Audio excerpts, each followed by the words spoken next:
और मैं अपने अध्ययन में पाया हूं कि जितने राजा हुए, महाराजा हुए, शासक हुए हैं, चाहे वो दैत्य हों, चाहे दानव हों, चाहे राक्षस हों, चाहे आर्य हों, चाहे अनार्य हों, चाहे भील हों, चाहे कोल हों,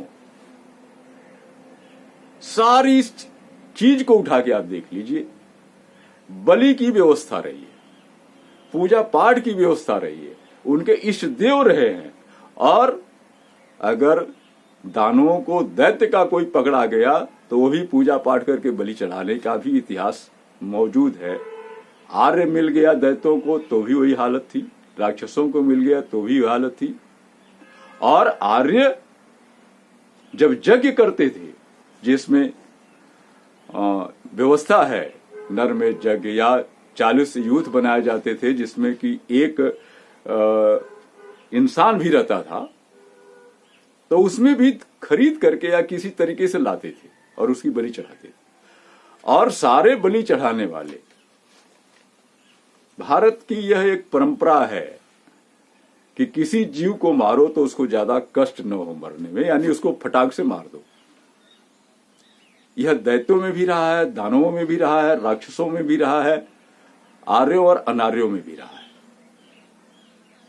तो ये जो खटिक वंश जहां से आते हैं, जिसको संस्कृति में, संस्कृत भाषा में खटिका कहा गया है, आखेटक कहा गया है, शिकारी कहा गया है, ये तो हर जाति वंश और वर्ग में रहे हैं, आर्य अनार्य चाहे जो भी रहे हों।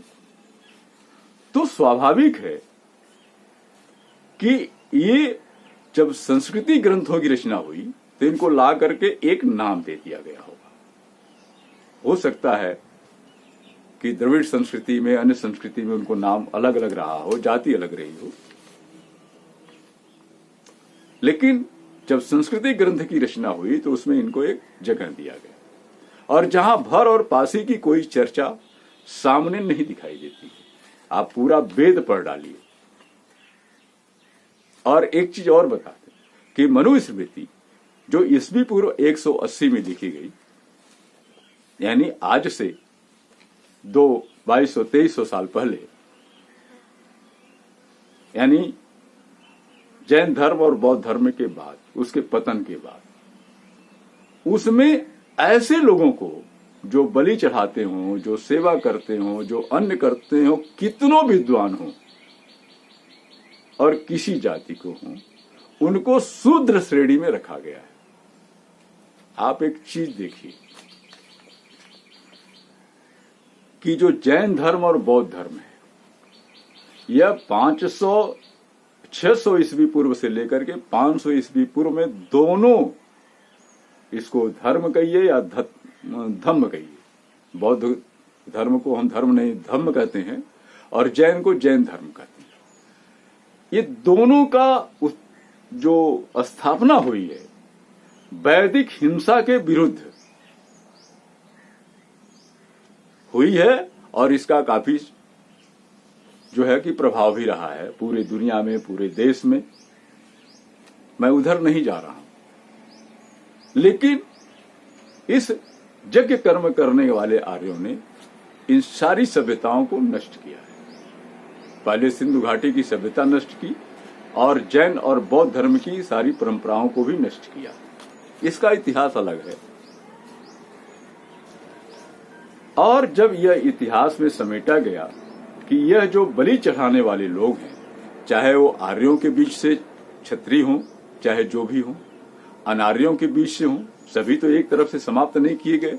कोई अधीन हुआ, कोई राज्य लिया, कोई कुछ किया, कोई कुछ किया, संबंध किया इन लोगों से।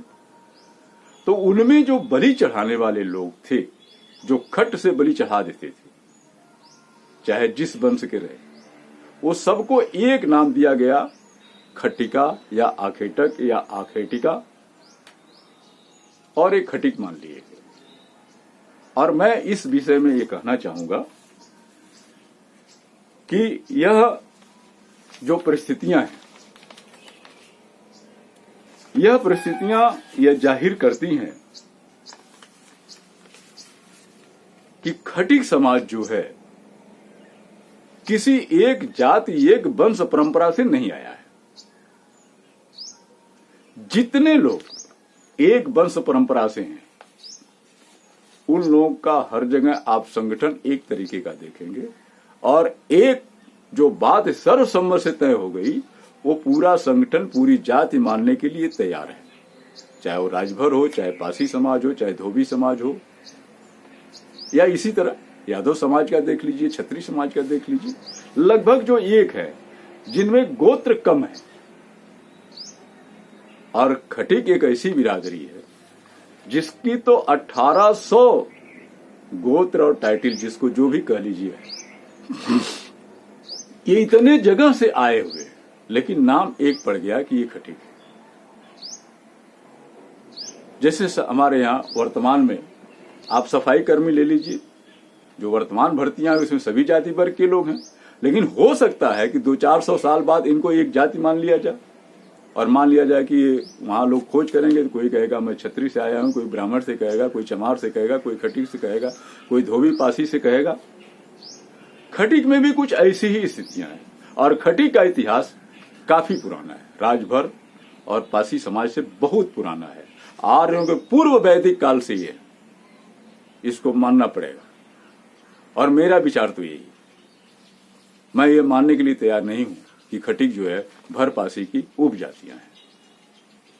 और लोग जितने भी लेखक आए हैं सब आकर के शुरू तो करते हैं, लेकिन आकर के अंग्रेजों के और ये जो है कि मुसलमान शासकों के बीच में लाकर इनको समेट देते हैं। स्वाभाविक है, खटीक जातियां लड़ाकू जातियां हैं, भर जाति भी लड़ाकू है, राजभर जाति भी, पासी जाति भी लड़ाकू है, और खटीक तो इस सब में कट्टर है। इसने बहुत कुछ किया है, बहुत बहादुरी का काम किया है, इतिहास इसका भरा पड़ा है बहादुरी का। लेकिन यह सोचने की बात है कि आज हम इसमें क्या करें। हमें अपने पूरे देश के बाहर से भी खटीक बिरादरी के लोगों को अपने विचारों को न्यूनतम साझा कार्यक्रम करके एक मंच पर यदि आ जाएं तो जो राजनीतिक नुकसान हुआ है वह शायद बच जाए और हम उसकी तरफ अग्रसित हो जाएं। बाबा साहब भीमराव अंबेडकर ने कहा है